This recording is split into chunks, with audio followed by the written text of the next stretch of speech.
Всяка година, някъде през август, планината Родопи посреща многоликия екофестивал Беглика. Няма думи, които могат да опишат това преживяване.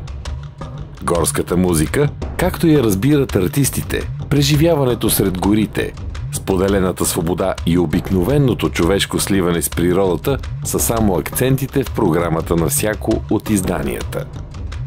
Магическото срещане се подчинява на свои вътрешни правила, но сякаш винаги става с усмивка, добра дума и топло приятелско забавление сред дъхавите поляни на Беглика.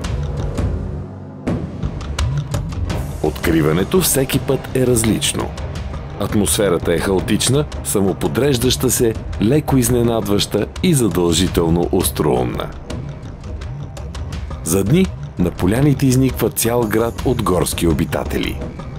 Работилнички за чудатости, магазинчета за благонравни магии, ателиета за гладни, за изкуство, хапване, за познанства и откровенна емоция.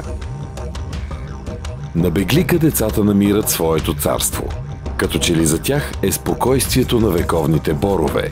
За тях пее и вятъра, заедно с другите кътчета, откъдето зазвучава музика, тръгва песен, еква тъпън.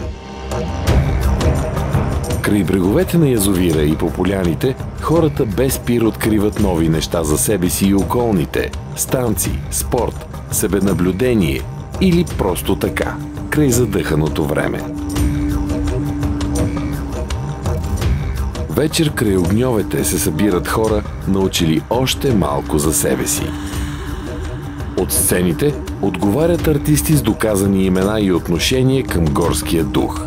Сякаш нощите на Беглика не свършват.